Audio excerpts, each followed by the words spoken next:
just a bloke in a bar. What is up, ladies and gentlemen? Welcome to another episode of Bloke in a Bar, brought to you by Grumpy Coffee. Go to grumpycoffee.com.au. Make sure to grab some coffee from there. It'll be at your house within 24 to 48 hours. Also, join the Bloke Club. If you join the Bloke Club, you automatically go in the draw to win a Mazda BT50. Plus, we give away prizes every single month. You join, it's free at www.bloke.club. And that's all thanks to Luke Camilleri at Aspley Mazda providing that Mazda BT50. But I'm here with Paul Langmack. How you going, brother? Good champion. Mate, first of all, being a Doggies legend, surely it's a happy time to be a Doggies former legend, or current legend even still. No, it is. It's Canterbury's most successful era was from 79 to 88. They were in a grand final every second year, and it was all on work ethic. We trained that hard and was set by the senior players. And work ethic is a skill. Not everyone's got it. And Phil Gould's done an amazing job bringing not superstars, or Crichton is, and kick out them, but the other guys who were like, they weren't big signings, but he saw something in them that had work ethic, and that's why they're up the top. I was saying before we started, doesn't matter if it's the first minute or the 80th minute, when they kick the ball downfield, there's 8 blokes chasing, and that's work ethic, and that's why they're winning. Yeah, it's a really good example of, like, you know, everyone tries to talk of like, oh, you know, a team of a star team will beat a team of stars, and yet Bulldogs really are that example. Like, I mean, at the moment they're missing a lot of their key players, and they're fucking putting teams to the sword. And yeah, I just think because they're just relentless, and they're super, super fit, and when you start winning and winning, you get more belief, and you know you're going to win. Yeah. And when you believe you belong, doesn't matter what form of life it is, you excel. Yeah. It's that group belief in a system. You know, if you've got one guy that doesn't really believe it, that it's a chink in the armour kind of thing. But if you've got a whole 17 blokes, and all of a sudden it's almost like a self-fulfilling prophecy kind of thing. Well, it was 2 or 3 years ago, blokes were coming out saying we train too hard. Like, give me a break. Like, mate, hard work wins everywhere, right? Do you hear Melbourne say we train too hard? Yeah. Winning teams, we train too hard. Well, go and play with Z grade down here at Mascot, and that's where you don't train hard. Yeah. And that's not bagging Mascot. I'm just saying, I mean, like, work ethic and hard work wins everything in a relationship, business and sport. And now the Bulldogs are coming first. Where are these blokes who are complaining that they were training too hard 3 years ago? Well, they're on the scrap heap. It's a weird, like whenever I heard people saying we train too hard, I'm like, let's say you truly believe that. Let's say you really are sitting there going, I don't want to train this hard. At some point, you've got to step back and go, well, they're not fucking doing it because they hate me. Like, they're not training us hard because they don't want to win. They're training us hard because that's what he believes is the best thing for the squad. And at some point, you've got to get on board with what the coach's direction is. Yeah, I think you've got to be comfortable with being uncomfortable. That's with life. Like, you can't be happy every day. You have, even during the day, you have low lights, low moments. And if you've never pushed just being uncomfortable at training, how can you be comfortable in a game when you hit fatigue? Yeah. So if you do it at training, you're comfortable being in that because you've been there before. Yeah. But if blokes who say, we train too hard, well, you're not for it, mate. Mate, like, go and work on a building site for 40 hours, digging holes. That's hard work. You know what I mean? So if you say you train too hard, you're a rock star. In regards to, like, we're speaking about training, I mean, Serraldo, this kind of new age coach with these timeless principles at the same time, has it been really interesting to see him as in his first few years? Yeah, I think it's led by, like, Stephen Crichton. You see him at halftime before they go back in the sheds. He's into them. Yeah. He's a winner. He's probably the best buy Canterbury's had in 20 years. Or I don't know if it was 20 or 10, but he's a winner, you know, and you either jump on board or you won't be with him. And it's been amazing. The last 2 games I thought the Dogs would get beat, but the other 2 sides didn't play very well because Stephen Crichton wasn't playing and Kickout wasn't playing, Burton wasn't playing. So it's been amazing. Yeah.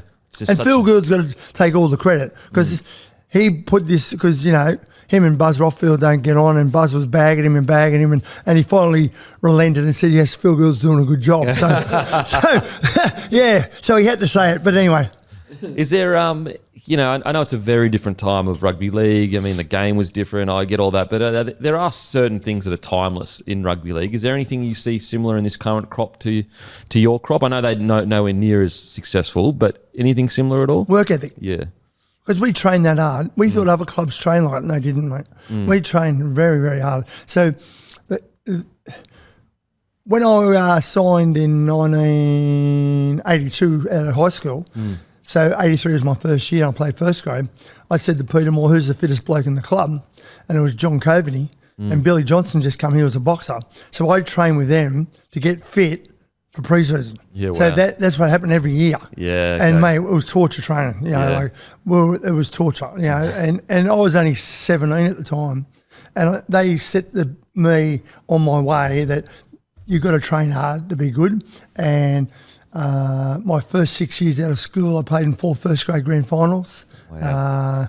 I remember actually in 1981, I was only 15, and me and my mates got on the Red Rattler at Cabramatta, train hour in to Central, walked up and slept outside on the footpath for Parramatta Newtown Grand Final 81. No way. Yeah, we slept there. It was about 100 people there, 100, Really? Yeah, we're all just, there was no fights, no knives like now, but everyone looked after each other.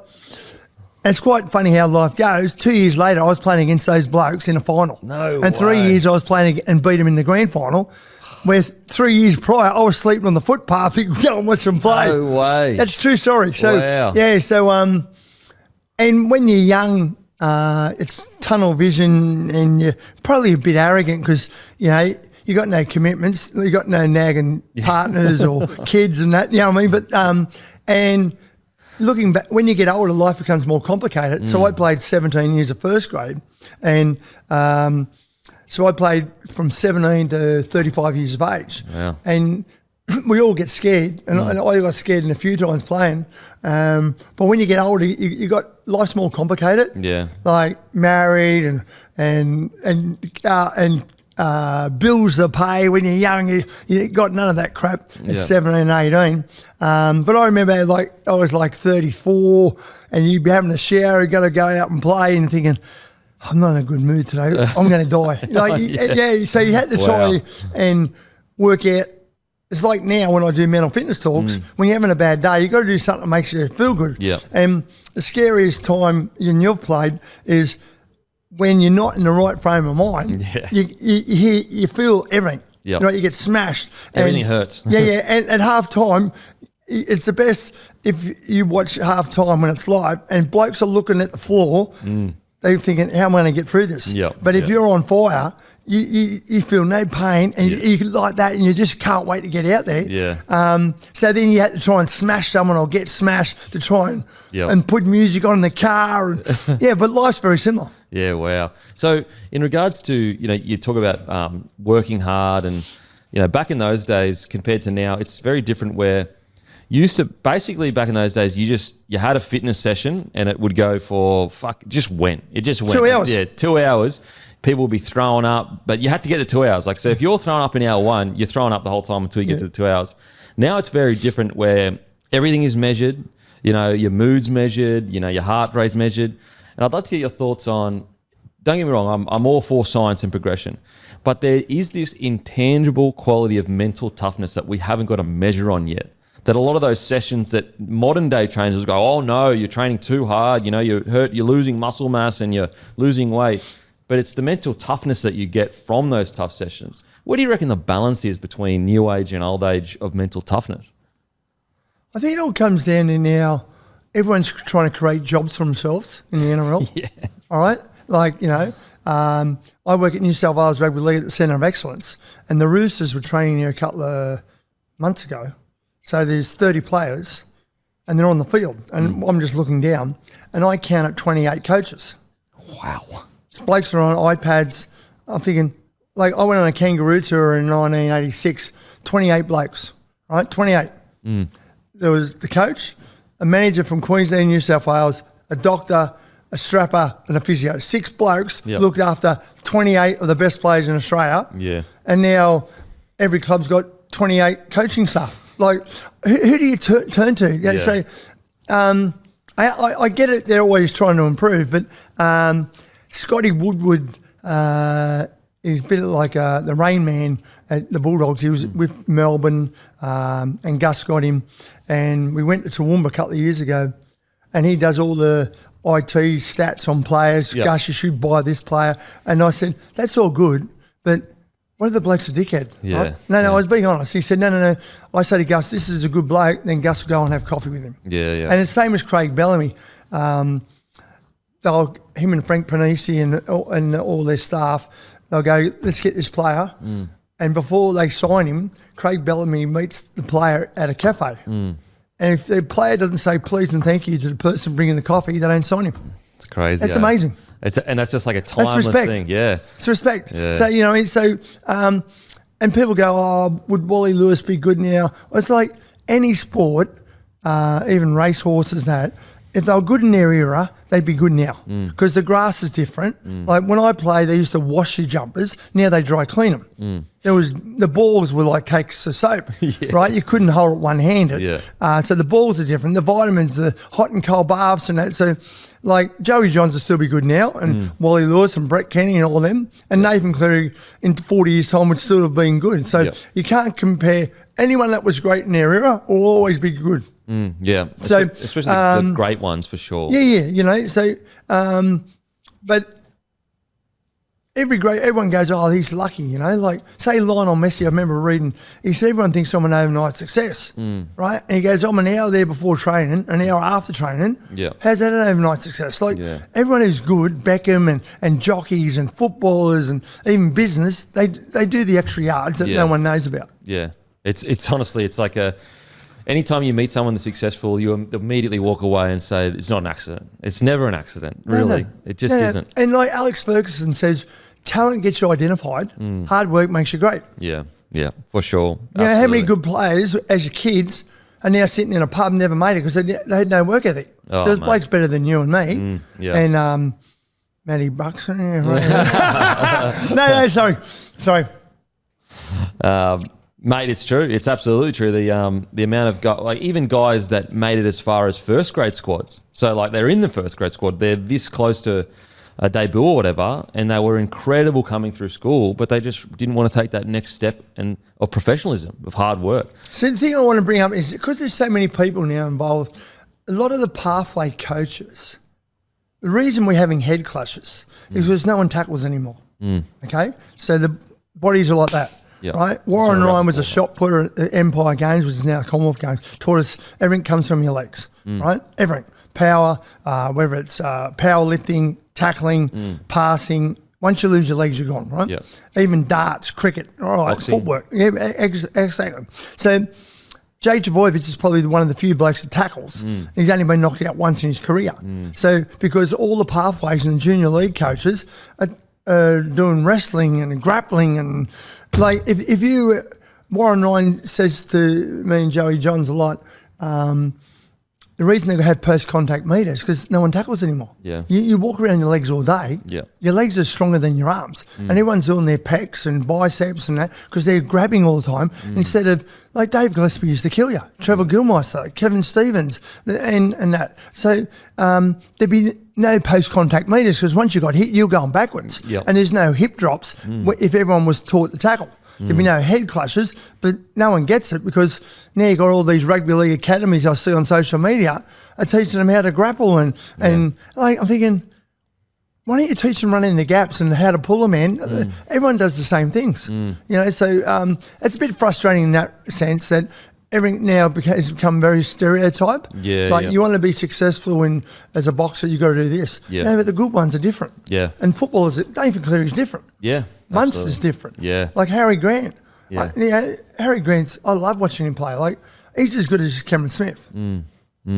He's it's like it's a good point of like try and teach what Munster does. Like how do you teach that? It's got to be cultivated rather than taught. But if you showed people how to run into what half of the gap they run into, how to jump in and then jump out and pull blokes, they don't get taught that anymore. They don't. No one.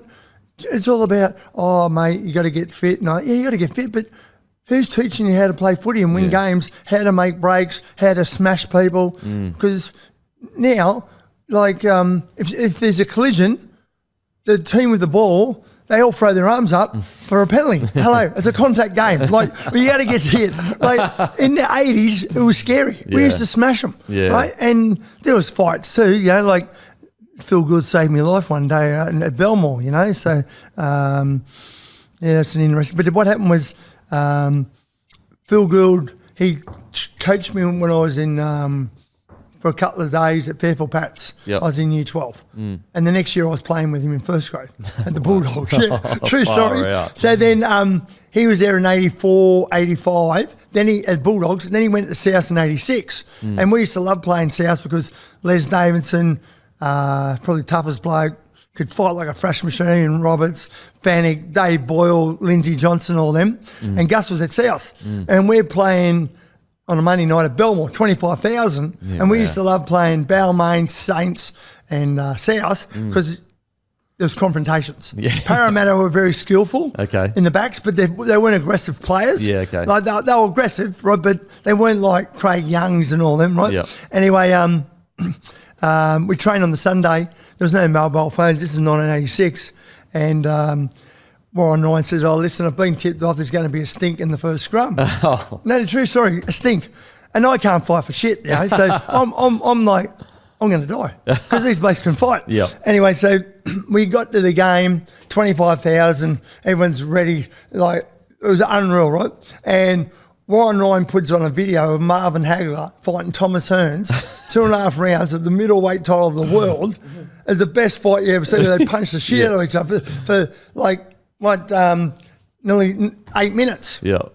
And I'm thinking, and Peter Kelly goes, one in, all in, we'll punch the shit out of him. And I'm thinking, I'm going to die.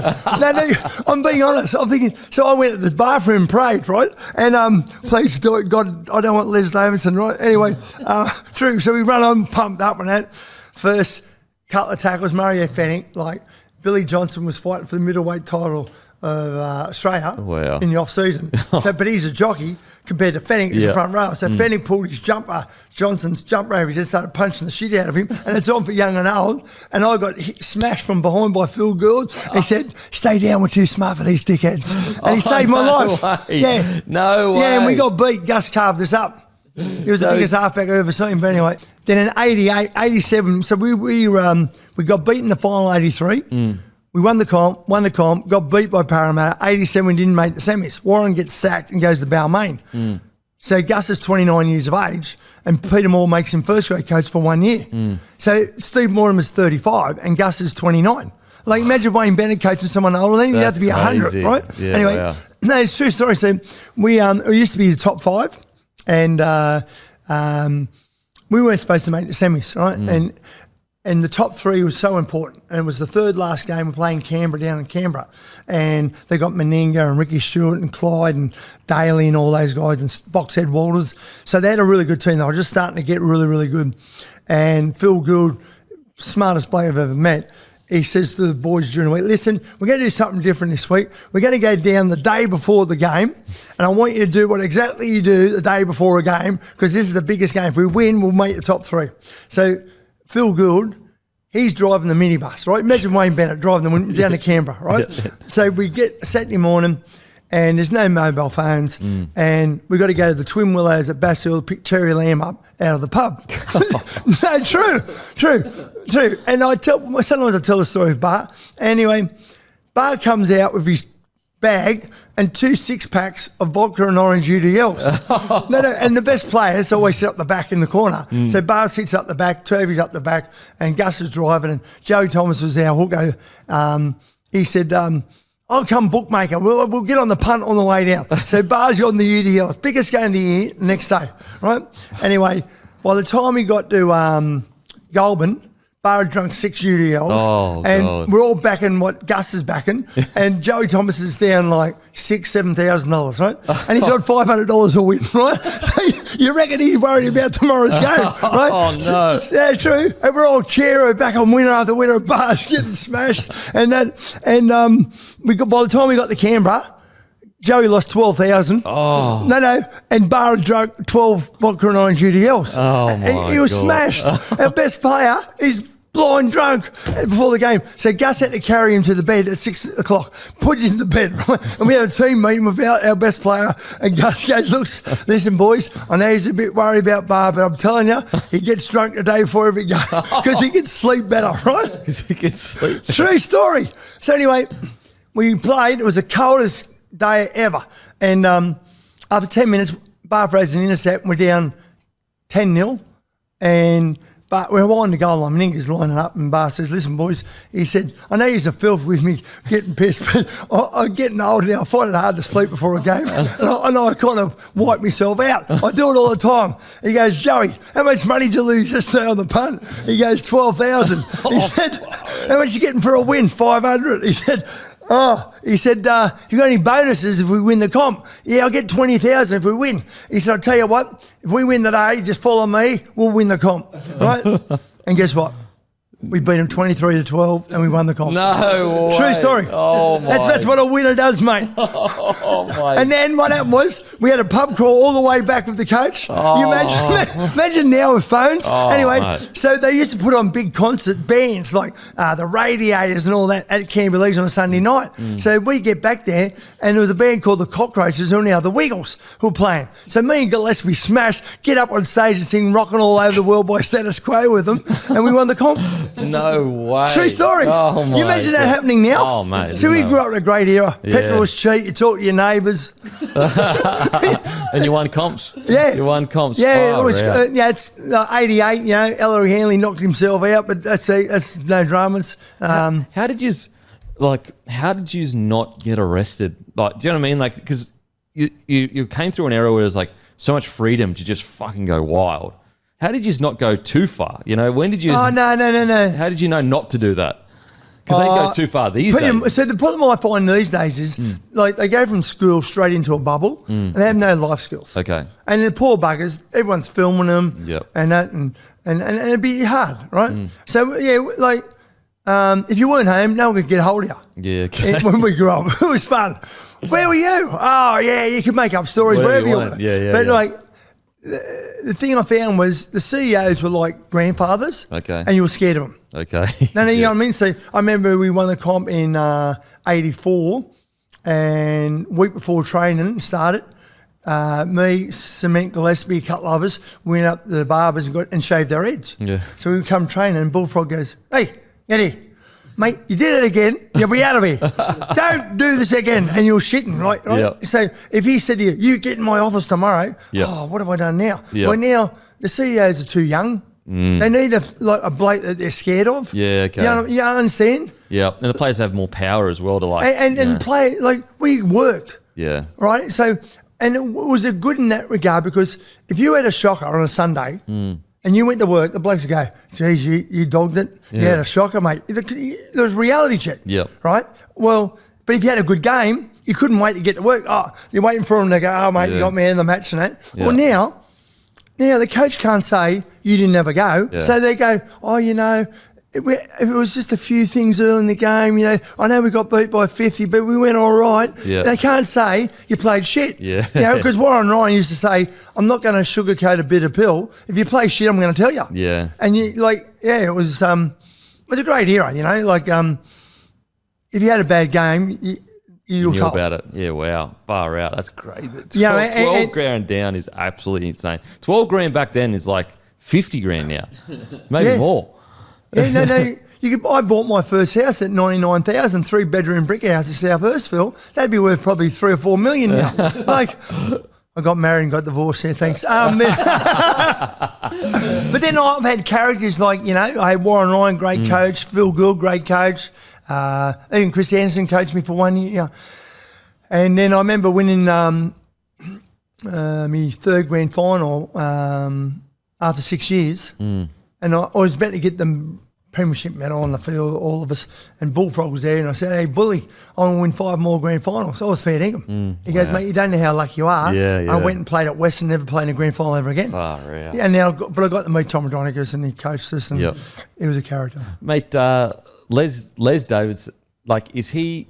Because I've heard stories about his toughness, and being a bit younger and coming into rugby league a bit later. Tell us a bit about him in regards to like, you know, has he been created into almost like a mythical creature, or was he really that guy? So what happens is he's from Dubbo, Cement Gillespie's from Narromine, same area. Okay. So me and Cement used to try and gang up on him, right? No, in a sense, because we were super fit, and you know you got a great coach when they've got to change the rules, right? So in the 85 grand final, we kept bombing, and at Glen Burgess, he had nightmares because we kept getting drop. They couldn't get out, right? So they changed the rule, and then there used to be 5 metre rule. And you could smash them on the blind side, which that meant we were super fit. So if the plate of ball's here and I'm going to take the ball up, I can't see this bloke over here and you could smash him on the blind side. Yeah, okay, because it's only 5 metres, Yeah, and you could get to him as he's catching the ball and smack him right in the ribs and wind him, right? Yeah. So me and Cement would try and get him. It was like, we were friends. Yeah. But it was rivalries, like brothers. And after go, mate, you got me a good one, yeah. And I remember Bundy got me a Bundy stick because he's not a big bloke. Yeah, okay. He works on the wharves, and a lot of them work there. Cement works out there too.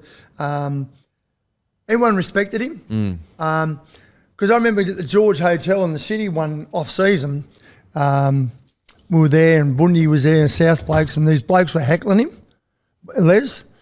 And the 3 of them went outside and Les dropped the 3 of them and walked back in. True. But like, if you saw him, he's just a gentleman, mate. Really? And tough blokes don't have to say they're tough. You just know they are. Like, tough blokes don't talk much. That's why I'm not tough, because I talk a lot, right? No, Gillespie doesn't talk much. You know, like Gilmice, all the tough men, probably Webke and all those guys, and Gordy Tallis and all them. Because they have a presence about them. They don't go around big noting. People just know. Yeah. And I say, tough people don't say they're tough. You just know they're tough. Yeah. Like the big mouths aren't tough. You know. But it was a great, you know, like I remember Bundy got me once and hit me right here and winded me, and I was, he goes, good one, eh? He stood over me. I went, yes, good one. And I remember another one in the 85 grand final. Craig Young used to be a copper, right? And he was one of my idols. I remember watching him in the 78 Kangaroo Tours, getting up early in the morning, watching him play, and he carved them up. And it was just after half time on the cricket pitch. We were playing the Dragons, and they were favourites to beat us, but they didn't beat us. And I saw Young was going to take it up, and I hit him on the blind side, got him a beauty, right? Yeah. Smashed him. And I stood over him and said, get that up, you fat copper prick, right? Anyway, but God pays you back, because we played him in a trial next season, 10,000 at Belmore, because we used to share the ground. I tried to do the same thing. He saw me coming and elbowed me fair in the Adam's apple, and he stood over me and go, don't you do that again. I said, sorry, Mr. Young, sorry. Oh, wow. So you couldn't, the square-ups. Yeah, the players were allowed to kind of dictate the laws of the jungle, but I talked to a lot of the NRL refs, because they work in the Centre of Excellence, the NRL, and I talked like Ashley Klein, his dad played with my brother at Penrith. He was a 5'8", and I asked them, how do they know they're having a bad game? Because when you're dropping the ball, missing tackles, you know. And they said, but we keep going to video refs and all that. I said, you know what makes it hard for you guys? You go, what? You're mic'd up, right? They can't, like, when I played, Mick Stone and them would say, Langers, mate, get on side, you make me look shit. But there was no corruption. But you imagine doing that now, there'd be ICAC. There'd be an investigation. And they can't go, listen here, dickhead. Like, I know he hit you, but they can't, like, it's very hard to ref.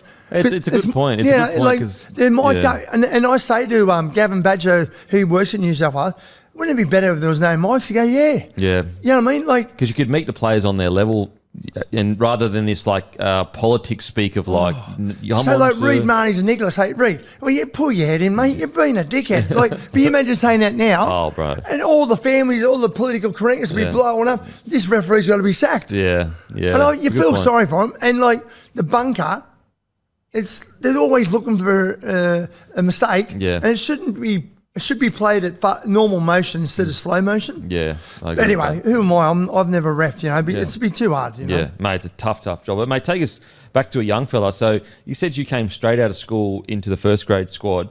I mean, especially back in those days, that's extremely rare, because I'm assuming back in those days you'd be playing local under-19s, and then you might get put on the bench for reserve grade, and then maybe... Yeah, no, I played third grade and I ended up playing first grade. Okay. But I was a Parramatta junior. Yep. And I captained all the junior reps and Australian schoolboys and all that. Did you tour as schoolboys back then? New Zealand. Yeah, okay. Yeah. played against blokes like Ricky Cowan and Rapati and all them. Yep. They were supposed to be 18 or 17, but they were driving cars to the game and that. No way. Yeah, but anyway, that's like... anyway, ET was in the team and... Yep. Who else is so I grew up in that era, so... I used to be a shy kid at school. People go, "You joking?" I said, "No, I was." No, but a little bit of confidence is dangerous. And in year 9, we used to have the MCO Shield, year 12, against all the schools in New South Wales, Queensland. Yep. I was on TV and everything. And year 9, I was halfback of the A grade team. Wow. So I'm hanging with year 12 kids. Wow. And I'm thinking, hey, I'm pretty hot now. I'm pretty cool. So it created a monster. Okay. Right? So, and I remember playing for the Catholic, New South Wales Catholic schools, rep team. I was halfback. I was young. Phil Blake was 5'8". Benny Elias was hooker. Wow. There was Mark Ellison, Mick Potter, David Green, Brett Gale, all of them. I was halfback. Because we hear stories of people you just named, like Benny Elias, like just these absolute monsters on the field. Like, could you tell us, like, I guess, an experience that you had with, say, like a Benny Elias, where you were just like, mate, that guy he's a dog on the field. And Benny, he changed the way hook was played. Yep. He was a great player, mate. Like, to be hooker back in those days. He was tough. Bro, insane. Well, no, him and Fennick hated each other, Mario. Yeah. Okay. So in the semi-final, Benny was very clever, right? Very shifty on the field, like but he was super talented, mate. Like so, Gary Freeman was very tough halfback at Balmain, but he wasn't like as skillful as Benny. Okay. So I think what they did at Balmain, Warren Ryan, changed the point of attack from the halfback to the dummy half, and the halfback was really the hooker. Yeah, okay. Because Wiz was a great competitor, and he'd shit pot you and all that, and he was a great fella. But they changed the focus in that, and then Steve Walters. It was he was more of a busting runner, and they hated each other. Okay. Right, and that. So, but I remember one time. Because Murray and Benny used to call him Test Match because he never played for Australia. Oh. And he'd roll him, right? And in the semi-final, he's got Buckets and Kerry Hemsley and Steve Roach in the front row and Bundy and all them. It was at the cricket ground. I can't remember what year it was. And Benny said the blocker going into the scrum, bung a stink on. Why? You need to bung a stink on. So Benny took his mouth guard out and bit his hand and drew blood out of his hand. And then the stink come, and then he went to Mick Stone and said, look, Fennick just bit me, and he got sent off. No way. True story. He went over and goes, look, Fennick just bit me in the fight. True. How good's that? No way. Yeah, he bit his own hand. He said the blocker put a stink on. Why? Because when he get Fennick sent off here, right? So the stink happened, but before the scrum, he bit his hand so hard it drew blood. No and he said, way. look, and he had the mouth guard, so Mick Stone thought he couldn't have bit him. He goes, look at that, you dog, Fennick. And Mick Stone said, off. No way. Well, it might have been Kevin Roberts. One of them sent him off. No way. He got sent off. But it was we were very street smart then, you know? Yeah, okay. Like the time like we played at the cricket ground, Anzac Day Massacre. South Sydney are playing Anzac Day against the Bunnies. And they out there and they've got the last post and the two chairmans, the South and the Bulldogs are out and halfway. It's a long walk back in. So they're walking off and like they weren't very young, so they walked very fucking slow, right? So they're walking off. We kick off. Ross Harrington on the winger is like a freight train for South. He's on the hill stand, the hill. He's in the corner there. Gets the ball. Kelly knocks his head straight into the crowd. Fastest send off in the game. So he's running off. He got sent off first tackle, and he's running off. And Punchy Nelson, Barry Nelson, the South Sydney Bulldogs chairman, says to Kel, why'd you forget your mouth guard? Got sent off, you bloody dickhead, right? He beat him in the dressing room before they got there. So anyway, Kel, he's a lovely fella, but he thought he was like a Albert Einstein. He thought he was intelligent, right? and so Jim Comans was wiping everyone out in the judiciary. Les Boyd, I played in Les's last ever game when he got... So I played against a lot of legends. And he said, I'll represent myself. And Jim Comans is going, Mr. Kelly, we've been watching this 10 times. You keep saying you didn't hit him in the head. Why? And Kel said, because when I hit him in the head, it sounds different, right? He got 10 weeks. No way. So there was characters, you know? Yeah. And like I say to the NRL refs now, Ashley Klein, I said, if I played now, I'd earn more money in endorsements than a contract. They go, why? I said, because I remember one day Eddie Ward, you remember him, I was captain of West, and he said, mate, you go and tell your player. I said, no. I go, get here. And we got around him in a circle. He goes, what are you doing? I said, you tell him, right? So if I was playing now, if I was captain, I would go to you as the ref and go, hey, ref, you know I drive a Kia, right? They couldn't stop you, mate. You'd be happy. I'd go, I'd eat McDonald's. Like, they couldn't stop you. You would earn millions. Oh, that's wouldn't you? You would. Hey, I just got a Marston at home. You know, they couldn't say you got to stop doing it. You can't, because people be going, this bloke's a lunatic. He's getting paid. That's so good, mate. I put you off your game plan, haven't I? He's off his game plan. No, mate, I'm fine. You're a winger. So whatever happened to winger in off the taps now? They're bigger now and they don't do it. Mate, I'm a small Did you winger. play when there was a winger in? No. No, you bypassed that. So Eric Grave, one of the greatest wingers of all time, when they kicked the ball out, it was always winger in for him. Yeah. He'd be down making out he's doing his boots up. He wouldn't do it. Okay. Imagine Tyro off the winger in. No, he'd smash him. He'd kill it. Absolutely kill it. Mate, just quickly, you got like Benny Elias, Les Boyd. Who's the toughest player that you've ever played with? If you could played with or against? No, all the dogs of war, mate. Like it really frustrates me when they go the dogs of war, Willie Mason and Willie's a good fella, but they weren't the dogs of war. The dogs of war were in the 80s, mate. Okay. Teams were scared of the players. Yeah, wow. You know what I mean? Because we used to smash them on the blind side because it was a 5 metre rule. Yeah. And it was the best feeling ever, smashing someone. Like what I mean is not in the head. Yeah. So we used to have like 40-kilo tackling bags, that heavy, and we'd have to do 3 sets of 6 the day before the grand final after training to smash the shit out of them. And I remember in 84, and we just expected this is the way you win, right? 84 on the Friday afternoon, we all go down the Newtown Police Boys with Jeff Fennick and Johnny Lewis and doing 3-minute rounds in the ring with them, and we're playing the grand final 2 days later. But we didn't think anything of it because we were so...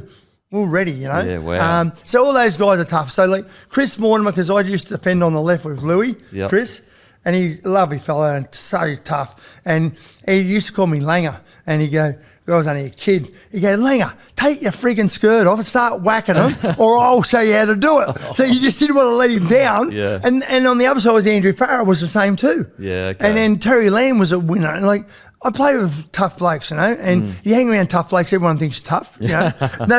No, I couldn't Steve Fakes was tough. They all were, you know. Yeah. Joey Thomas and all them. Mickey Potter, like, how tough was he, you know? Like, I remember when he went to St. George and Ian Roberts, I thought he killed him. And I called over that day when he ran through and Roberts smashed him beautiful. Just got up. He played at St. Greg's when I was at Fairfield, so we used to play against each other. And he ended up... every Tuesday night was 2 hours of torture from 6 o'clock to 8 o'clock. No football, and it was just on. Run. Boxing. We had boxing, punching bags. Yep. We'd do all that and running, and blokes would be throwing up and that. And I remember Warren went up to Mick Potter. He wasn't playing first grade. He said, mate, have you ever played fullback? And Pot Slide never played fullback. Yeah, as a kid, mate. And he ended up getting Dally M Player of the Year fullback for the Bulldogs. No way. He got Dally M Player of the Year for St. George at fullback, and he never played fullback as a kid. Far out. Yeah, like that's crazy. Opportunities, you know, like Jerome Hughes. He was a fullback at the Cowboys. Now he's a great halfback. Yeah. You just take, like, I remember Jack Gibson saying, you pick the 13 best players and then find positions for them. They're all got to be winners. Yeah. You know, far out. But Les Davidson, he was tough, and he was a great fella. He was the toughest. And Ian Roberts, he was tough. I played in a tough era, mate. You know, like you kind of almost had to be. I played my first game for the Bulldogs was 3rd grade. Yeah. And I'm playing against Robert Stone, Bruce Starkey, who won the '79 grand final for the Dragons, and I went up like the tackle, just running up the line, and Bruce Starkey elbowed me in the head and knocked me straight out. In 3rd grade, nothing ever happened. Nothing. No, and then like, it was good. It was Jeff Robinson. He was tough. It was quite funny because Robbo, he'd go to the Twin Willows with Bar, and they'd get on the piss the day before the game, and Robbo would smoke. And in '83 was my first grade game playing against Para. Like I played for Parramatta junior reps. Packed at Belmore, and Robbo's sitting in the corner. He's got his socks up, and he's just smoking like that in the corner in the dressing room. Smoking, right? True story.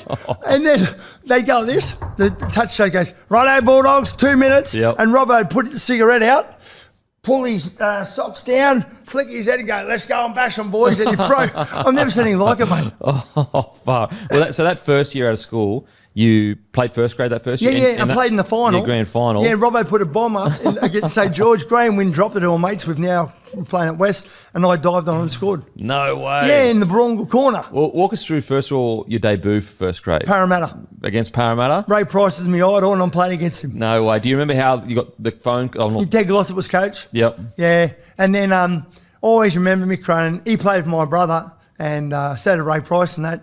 And I went, and a lovely fella, Mick Cronin, still talked to him, and I went to tackle him, me and Gary Hughes. And I put him on the ground. The game was that fast, right? And I got up to mark him, but he was that good. The play was 60 metres down the field. He got the ball away. Far out. Yeah, he was good unreal. offloader. Like, and Sterlo went to Fairfield Pats, so I was ball boy at Fairfield Pats when he played 1 year of MCO Shield. Yeah, okay. So I was his ball boy. Yeah, wow. And so that debut, what do you remember from that debut? Like a specific play, a specific feeling, or Mick Cronin. Okay. Mick Tackling Cronin. him and thinking, I've got you. Yeah. And they're 60 metres down the other end. No way. How'd you do that? He's got a bottle down South Coast, doesn't he? Yeah, the pub there. Gong Hotel. Yeah, He's a lovely yeah.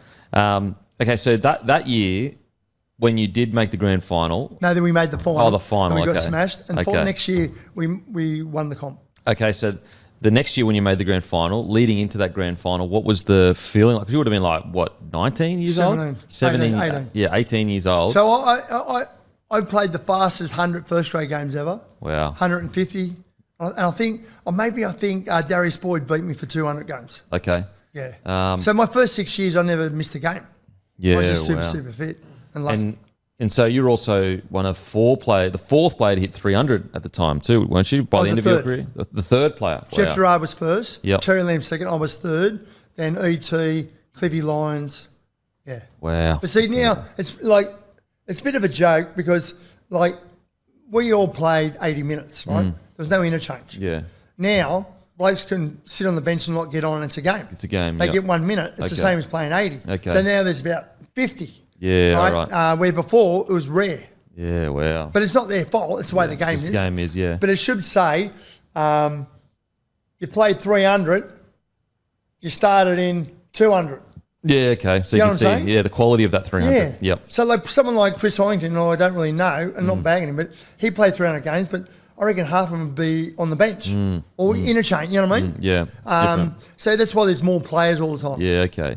But take us back to that grand final, though, that you won it. So you would have been 18 years old. Did the players around you almost protect you in a sense? Because it's such a rough, violent game back then. No. Okay.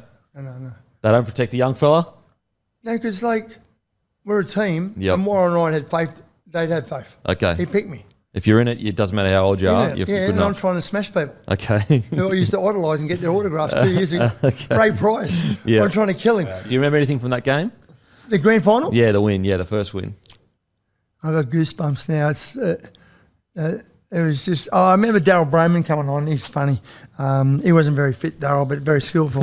No, he'll tell you that. And he come on. He says he come on and turn the game. He's a funny bloke, right? Because we're getting beat 4-0 and we won 6-4. Yep. And I remember I'm playing 80 minutes. He's just come on and Terry Land kicks the ball downfield. And Brayman goes, "Run, young fella, run." I'm thinking, you just come on. I always remember his voice, Yeah, wow. that he was tired already. Yeah, and then Daryl's such a lovely fella. So what happened was he played at Penrith with Gus. And Gus was living at Greystanes. And Daryl said, mate, when he signed with the Bulldogs, any chance I can stay for a couple of weeks? He stayed for 18 months for Gus. And so, and this is true, if you ever do talk to him, and So they said, "Oh, Darryl, you got to go on a diet, mate. Like you're overweight. I didn't know what love handles was until I met Darryl. Right? Anyway, that's true. Anyway, so he's on a diet, and he's they're watching TV, and he's on the diet. And that night, Gus is sitting on the lounge. Darryl goes into the kitchen. He comes out with a packet of Tim Tams and a bottle of Coke. And Gus says to him, Darryl, I thought you were on the diet. He goes, no, I've eaten me diet food during the day. At night, I can eat whatever I want. What a funny guy. So he turned the game. He'll tell everyone in 84. It was so funny. And then 85, we won it. I always remember St. George smashed us in the semis. It was raining. And we had to go to the Rothmans Medal. Right? And we're sitting around, and we were very competitive guys and believed in each other. And they were talking like we were playing Parramatta in the final. It's a Parramatta St. George grand final. Yeah. I remember Chris Mortimer going to Peter Kelly, these blokes think we haven't got a hope. Right? We're playing in Para. We smashed Para, smashed them. And then had to play St. George, and we beat them, right? And so it was always down to the wire, 84 and 85 grand finals. Okay. Until the siren went, you didn't know if you're going to win. Yeah, close. So it was exhilaration when the siren went. But in 88, we knew we were going to win. It was 84, 85, we got beat 86. We didn't even make the semis. Then Gus is 29 years of age. Okay. And we knew we were going to win, right? Yeah. And I said to my mates, mate, we'll win by 12, 13. We won 24-12, right? Yeah. And it was good because with 10 minutes to go, we were going to win. And you could enjoy we're just the moment. soaking it all up, scoring and that. Yeah. And it's great memories. And that's the beauty of playing team sport.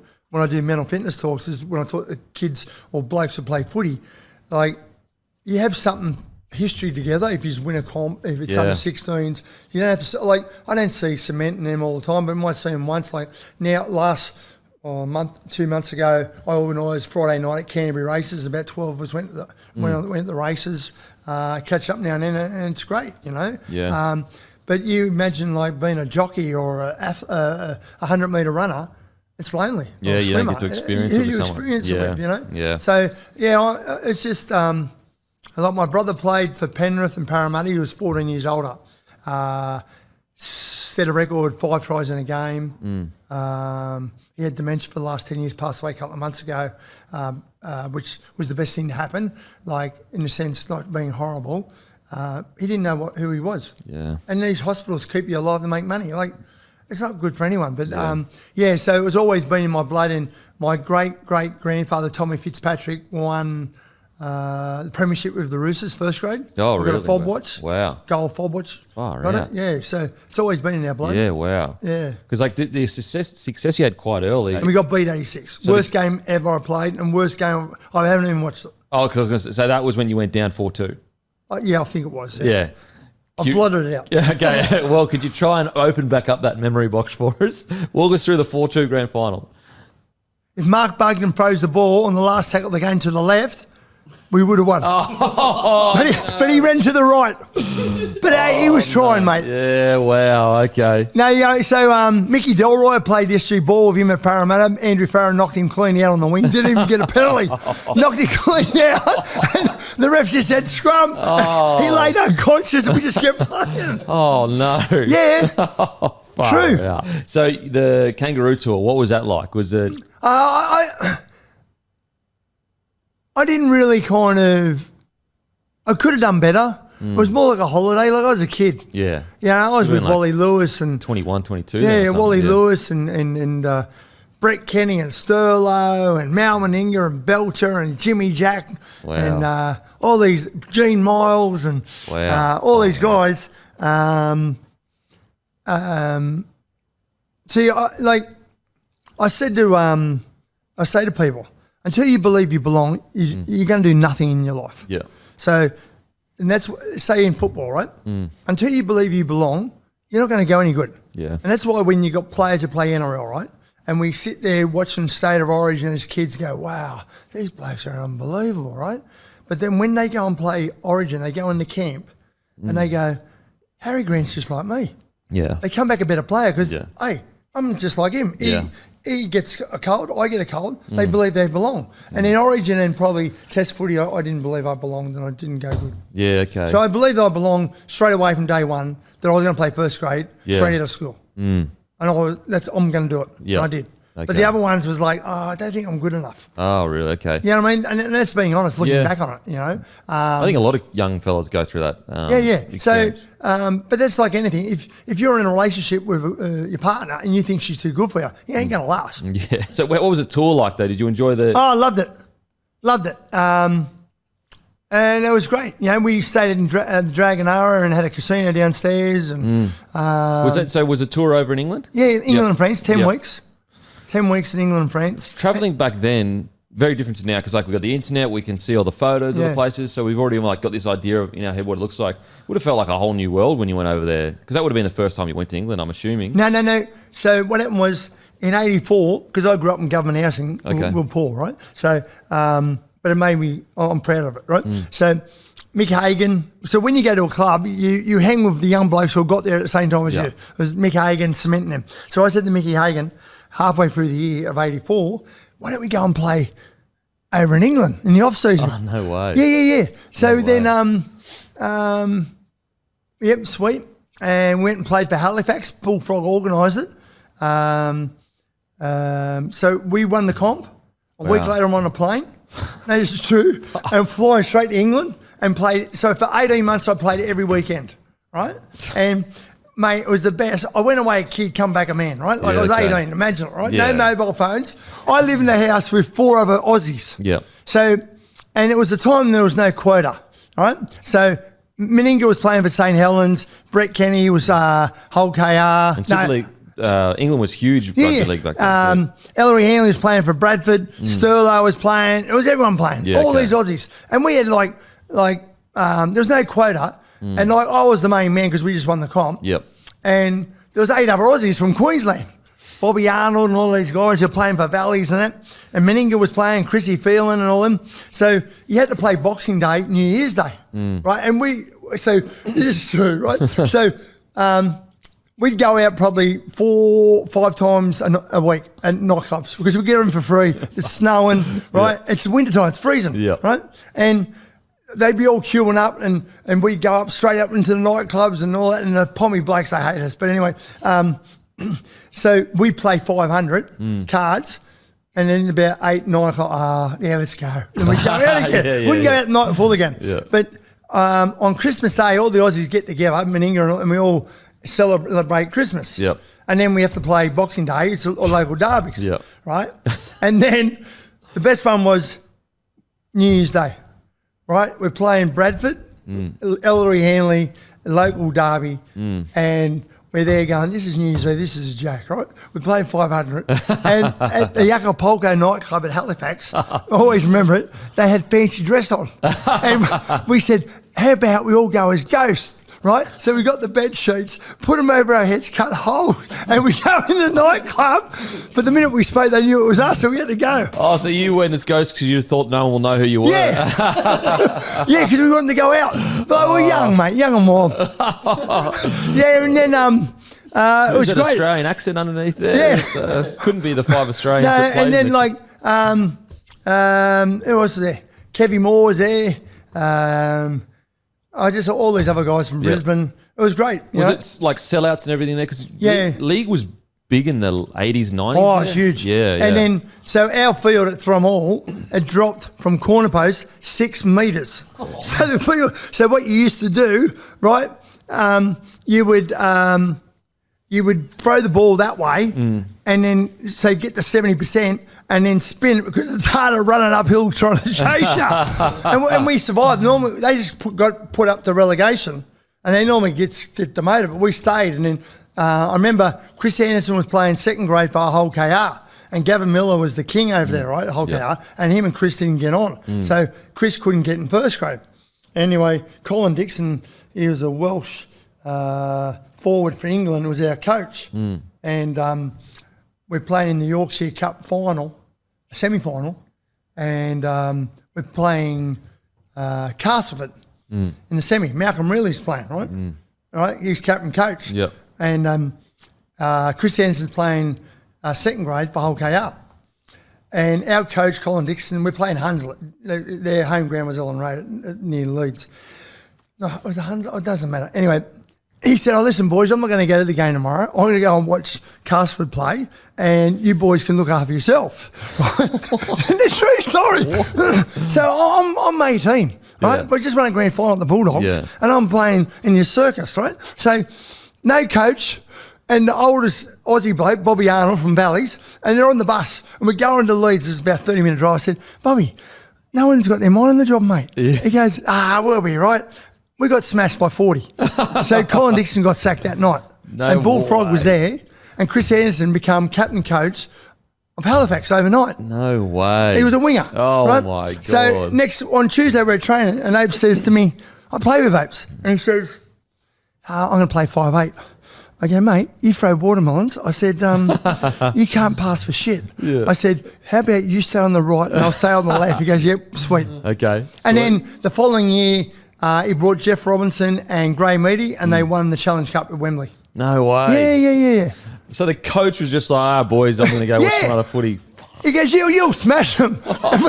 We got smashed by 40. He got sacked. Oh, God. Wild West stuff. And that's why we need a grumpy coffee. But anyway. Mate, Origin. You got a chance to start in 1988 Origin? And 87 too. 87. And I play at Long Beach, California. Wow. What was that like? It was different. No, because they'd already won the series, right? Mm-hmm. So it was 87. So we knew each other from the Kangaroo Tours. Yeah. And then Ron Willie was our coach, and you weren't allowed to drink caffeine or alcohol on the plane over. And it was during... Caffeine even? Wow. Yeah. And the Queensland team, they're on the drink, and in their hotel, there was a bodybuilding competition, and Alfie Langer went in it and won it, right? No. Oiled up. Yeah, it's legendary, right? No way. Yeah. So what happened was the comp was still going. Right? Yep. So we leave on the Monday and we're playing whenever Thursday. No way. Yeah. It's got like 2 days to adjust. Yeah. So anyway, there's probably, no one knew about it. There's probably 1,000 people there in this grandstand, right? And we're in the dressing room. But what they did was they got the cameras over here so it looked like a capacity crowd. But there was no one here. There was no one. Anyway, we were all pumped up for it. Yep. And then they were kind of half-hearted, Wally and them, and we beat them. But I always remember, worst thing I've ever done in my life, G. Miles, tough bloke, great player. He had the ball and he was getting tackled and he was falling. And I come across and smack him fair in the head. And he went, I'm going to kill you. Next time I got the ball, I got 8 stitches down here. No. He got me. But I deserved it. No, for fair. He got me. It was good. It was good? Oh, Jesus. Yeah, so, and then everyone's like not playing that weekend. The coaches are giving time off. We get a phone call. I've got to go back. Warren and I get back here and play. I had to go back and play Monday night. No way. That sucks. I know. I only played 4 games, so I don't look in the review mirror because it's not really good memories. Yeah, okay. You know what I mean? Like, you're bringing up stuff that is not good. Okay, apologies. Yeah, I failed my maths exam. Why keep bringing up maths? Mate, fair enough. We'll steer clear of... What about West, Tom Raudonikis? Yeah, we'll get into West then. We'll get into West, mate. Moving to West, 174 games for the Doggies. Then you signed Western Suburbs. Why'd you make the move, mate? Warren Ryan was going there, and he got me, Farah, Gillespie, Thomas, and Jason Ouchen come a year later. And we went there. Yeah, okay. So went with the coach. Huh? Went with the coach. Warren Ryan was the coach. Yeah. And we went there and I was always super fit. And the last trial up in Newcastle, I got the ball. It was in 91, March. It would have been February. And I ran around the back of the ruck. No one touched me. Snapped me cruciate, right? Oh. Yeah, last comp game. Last trial. Yeah. And then I was shattered. And then I go and see Merv Cross, the orthopaedic surgeon. He said, oh, mate, I'll be about 6, 7, 8 months. I said, no, bullshit. I said, I'm going to make it back. Right? I got a strong fresh eye for pain, right? Yeah. And I just drove him mad. So then got operated at Hunters Hill, the comp started, and normally they put it was 18 months. Yep. And that's why I can't believe Sam Walker's not back yet, right? Because of technology now. Sorry, technology. I used to swim on my back with flippers to build up the muscles around your knee. Yeah. A 50-metre pool, 100 laps in the morning, 100 laps in the afternoon, every day of the week. Yeah, wow. And I couldn't straighten my leg. And I just said, Merv, I'm ready. And he just said, righto, just go and do it then, right? I played within 5 months. Wow. And I played the last 3 comp games. And Warren said to me, we'll put you on the bench. I said, no, just start me, see how long I go. And I played the whole game, first game. Wow. And then we got beaten in the semis. And then I had to go in and get the scar tissue scraped so I could straighten my leg again. Yep. And, yeah. Oh, my God. Far out. Yeah, 5 months. And so was that before you won Player of the Year or after? No, and then the following year I got Player of the Year. That's crazy. Yeah, and then and then all the players, all the players, Cement went to Manly and Pop Farah went to Illawarra and they all kind of, and Joey went to Illawarra, and then Warren got sacked. Yep. And then Tommy come. Okay. What was that like?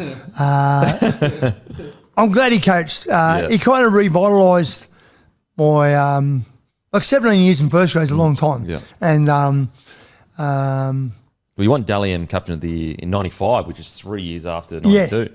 Yeah. So then, so Tommy's coach, and I learned more about life than footy. That's not bagging him. And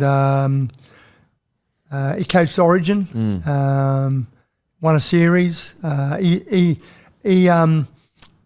So I've gone from Warren Ryan, Phil Gould, very analytical, how to pull a man, how to tackle, how to run into a game, to Tommy, bash half-back, you win, right? Yeah. And that was the game plan, right? Yeah. So so you just wanted to kill for him for the first couple of years. And so we were supposed to run last, right?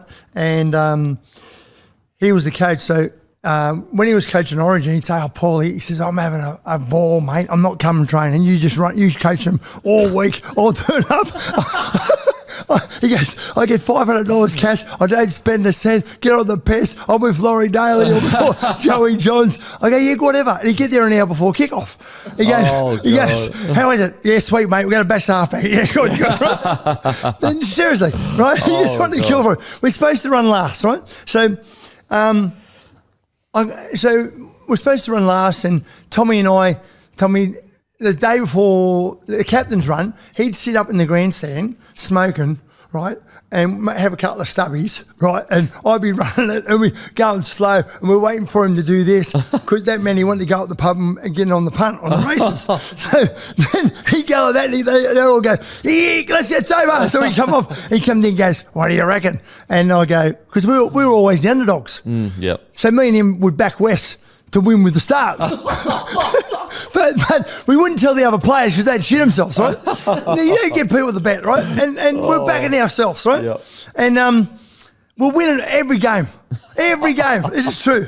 And you come down and go, what do you reckon? I said, 8.5 start. We get the ball in the middle. I reckon their centre's weak. I can get Leeds and Pearson and run at him. I reckon it's sweet. Yeah. So we'd ring up the bloke up at Newcastle, the SP, there's no corporate bookmakers and that, and dial the phone in Tommy's office. Anyway, we won. So it comes to the last game of the year. Yep. We're going to run last, right? If we beat Illawarra, we're in the semis. No, true story. Anyway, so we're favourites. We're playing a Saturday game against Illawarra at Campbelltown. We were giving away 4.5 start. And he comes down, he goes, what do you reckon? On the Friday, captain's run. I said, 4.5. He goes, what's that mean? I go, we're going to beat them by 5. Right? He goes, let's have a crack. We'll have a big go at it. I go, yeah, righto. So the players don't know, right? And so with 1 minute to go, we're winning 8-4. But for the bet, we've got to win 9-4 or more. Yeah. By 5. Yeah. But no one knows. And about 6 weeks earlier, Andrew Willis kicks a 48-metre field goal to beat Norths on a Monday night. So the logical thing is, we're going to set it up. Andrew, kick a field goal. Why? Yeah. I'm the captain, just do what you're fucking told, right? Anyway, 10 seconds ago, Andrew Willis is playing the ball. Oh, shit. He's playing the ball, and all the crowd are buzzing. The Magpies are in the semis, Yeah, you won. and me and Tommy going, no, we're not worried about that, right? I played grand finals. I don't give a fuck. I played semis. Anyway, so he was playing the ball about 15 metres, just a little bit to the left. I'm a right footer of the upright. Yep. And Cherry Mesh is a tough fella. He's hooker. And I run in and go, what are you doing? I said, piss off, I'm captain. I pushed him out of the way. I'm going to kick a field goal from dummy half. Right? So the siren goes, I step out, kick it. It's going. The wind gets hold of it, hits the upright and goes dead. Doesn't go through. Oh. And the crowd erupts. The players are nearly crying. We're in the semis and I'm going, I'm dead. I'm dead. This is a true story. I'm dead. So anyway, gets better.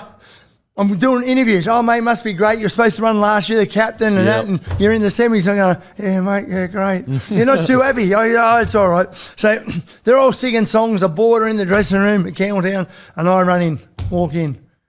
And Tommy goes, yeah, bloody dickhead. He's a dickhead. And Steve Noyce goes, what are you doing in the semis? We don't give a shit. We did our money. Right? So he wouldn't talk to me all week. We're in the semis. He wouldn't talk to me. An hour before kick-off, he comes up to me and goes, no hard feelings? I go, no hard feelings. He said, say game plan? Yeah, bash the halfback. Yeah. So we play Cronulla in the semis, right? Oh, no. We're in the semis. The coach didn't talk to me for a week. Filthy. So these players these days, they don't have these memories. But anyway, you wouldn't be betting now because you're not allowed to. Right? And I don't bet on footy because I work in New South Wales. Right? So I've had some really fun times playing footy, wow. Great friendships, and played against a lot of tough blokes and a lot of great players. And we catch up, and we still catch up with Warren Ryan and talk about footy and that. But it's great. No, it seems like you come through the golden years because but I don't have any football memorabilia in the house. I move forward. Yeah, okay. I'd rather, I'm not in the birthdays. I'd rather celebrate other people. Like now I work at New South Wales. I had cancer 9 years ago here. Yeah. And radiation gave me an underactive thyroid, puts on weight, makes you depressed. And through that, I said to Dave Troughton at New South Wales, I can make a difference here. I can, from what I've done, come through. I'm all good now. I can help people. He said, yep. And then I started a talk called The Changing Rooms. Go in the dressing room dressed like this, coming out as a footy player or a sports player. I have qualified counsellors come with me. Last year I spoke to 5,500 people. This year I probably talked about 10,000. Wow. So I do help the Police Youth Command, Australian Navy, Junior Rugby League clubs, talk about how to improve your mental fitness. And I love what I do. I don't have a job. I love helping people. I know people think I'm crazy. Probably I am. But I'm saying in a good way. Yeah. And there's three things I adhere to is be financially secure, have fun, and make one person smile every day. And I've made you guys smile, so that's good. It's very stressful life. Yep. And I can make a difference. And I talk about work ethic. It evolves. I've been doing it for 8 years. Depends. Like if they're 11-year-old football teams, it's more about bullying, and our football and life very similar. Yeah. And A graders, I talk more about resilience and it's normal to have a shit day, but if you have it for 5 or 6 days in a row, be tough and reach out. And I use like football, how it's very similar, that if when you were playing and you kept letting tries in, you and the coach would work on your defence, wouldn't you? Yeah, of course. Because you don't want to let your mates down. Yeah, of course. Well, life's more important. So if you're not feeling happy, go and see a psychiatrist or a doctor. Yeah. Because you want to be happy. Yeah. And that's what I do. And so we're doing all these clubs everywhere, Tamworth, everywhere. More regional areas is a big problem. 9 people suicide every day in New South Wales, 7 males, 2 females. It's sad, so hopefully we can make a difference. And and I love doing what I do. So I might do Sundays, talks, mostly at nights. Yeah, okay. Now I'm not, today I was supposed to do a talk, but it's school holiday, so I'm not doing Blacktown City till a couple more weeks down the track. I go everywhere, down the South Coast. Yeah. I just love what I do. Because nowadays, kids fall over, they get a tablet, and you can't yell at them because then they the coppers. And Yeah. like we grew up in a good era. Like I can walk in and talk to in a pub or a cafe anywhere and go, what about when your mum used to say you wait when dad gets home? Like you're smiling. It didn't hurt us, but they don't. These kids now, it's all on their phone. Yeah. Like now, it is so addictive. Yeah. If you drive past a bus stop, everyone's on their phone. Yeah, everyone. No one daydreams anymore. I go to the doctors, I'm playing on my phone instead of just daydreaming, going, oh yeah. Like we've got no imagination. No one's bored anymore. No. There's always something distracting you from just thinking. Yeah, and I say, like I played 17 years of NRL. I was super, super fit. I wasn't big, I wasn't fast in that. I was super, super fit. And the most important thing about fitness is sleep. And people aren't getting sleep because the blue light on it keeps your brain keep going. Yeah. Like you should get off at 2 hours before you want to go to bed. Yeah. You know, should be reading before bed. And then so then I was on the wrong medications for about 8 years. Okay. For my thyroid, and I just didn't feel right. I kept questioning it, and George Aponis is my doctor, the Canterbury legend, for 20 odd years, a great fella. And then I went and seen a thyroid specialist. He changed my medications last February, and I've lost 33 kilos. Wow. But the only problem is it makes my head look bigger because I have a big head, and people are calling me Chuppa Chup now. But no, but I'm always looking to have a laugh. You know what I mean? Yeah, Because absolutely. life's very stressful. Yep. And like a lot of people can't even go out for dinner anymore. The cost of living, It's crazy. like you know, and the government, I don't know, they just don't get it. You know, so if we can make someone laugh listening to this, well, happy days. Yeah, absolutely. Yeah. Absolutely. I'd love to know what, obviously you kind of glossed over the fact that you had cancer and you fought that for quite a while. But I'd love to know, like, what did you learn most about mental fitness during that period that you passed on to younger people? Or even just people Be in general? positive. Yeah, okay. And I stated before, everyone talks in cliches, especially NRL coaches, but no one asks them, what do you mean? Yeah. So when I do talks, I get a feel. Now I don't know what I'm going to talk about until I get there. It might be an issue on bullying or resilience or stuff like that. But being positive to me, and I learned this many years ago, is that when you're having a shit day, when you go to bed tonight, believe tomorrow will be better. Yeah. And if you have that faith, and then you can't just believe, then you've got to put it in actions. Yeah. Like blokes have hangovers, right? The worst thing to do next day is to sit on the lounge and do nothing because you're going to be tired again. Yeah. You've got to be tough and get off the lounge, get off your phone, go and play with the dog, go for a walk, get some sun, do it. And some people, cancer has made me a better person. Yeah, wow. No, it has. You know, like, because I want to help people, right? And I have a strong threshold for pain, but I'm always positive. I know tomorrow will be better. I've had a shit morning, like this morning, because I waited for 20 minutes in the car park because your associate let me down. But I won't bring it up, all right? So we all make mistakes. We all do. But we all make mistakes. And I say to people, mate, if you keep doing the same thing, you're a dickhead. Yeah. Because you got to make the mistake. You got to learn from mistakes. A good footballer, if someone beats you on the inside, right, in defence, well, if you're a dickhead shit player, they're going to keep doing it. Yep. You're going to go, no, I'm going to make you run the other way, mate. I'm going to push up so you run the other way. Yep. Well, life's the same. Yeah, absolutely. You know what I mean? Yeah. You can't just go, I'm going to be positive. No, put it into action. Be active. Yeah. And then now, people listening, ring up someone you haven't spoken to for a while. A brother or sister you don't get on with. Yeah. Or family. You can't pick your family. But, I'm saying or just a mate. And just say, how you going? Yeah, just speak. Because he might be doing it tough at work, or cost of living, or he's blueing with his partner, or just feels shit. And the bloke did it to me probably 5 years ago. And at the end I said, what are you ringing for? Just say hello. Yeah. And when I go and help footy clubs raise money, tell funny stories and that, I always finish off with ring someone you haven't spoken to for a while. They don't remember the funny stories. They all come up and go, I've been doing it tough, I'm going to do it. Yeah. I'm going to ring. Yeah. Like, I've been in the coppers for 35 years. Like, it's inspiring. It makes me feel good that I am making an impact. Yeah. Even if they don't do it for a minute, they're thinking of it. Yeah, so absolutely. anyone out there, please ring someone. And if someone rings you haven't spoken to for a while, don't ignore them because maybe they're reaching out to help. they're doing them. they're doing it tough. Yeah. Yeah, because a bloke, I did a talk in the regional areas, I won't say where it was, and his mate rang, didn't answer the phone, and half an hour later he's suicidal. Oh, fuck. And he now feels bad that he should have answered the phone. Yeah. Fuck. Well, mate, it's incredible what you're doing, the impact that you're having. Do you get more satisfaction out of this than your footy career, do you think? Or it's different? No, see, like, I have life experiences. Yeah. So I've looked death in the eye probably 3 times. Cancer, depression. During lockdown, I had a heart attack, but I didn't know. I just thought it was my neck. I was getting stabbed for an hour. And then next day it was all right. So life experiences gives you knowledge. You can't get what I get from university. Yeah, but I need qualified counsellors.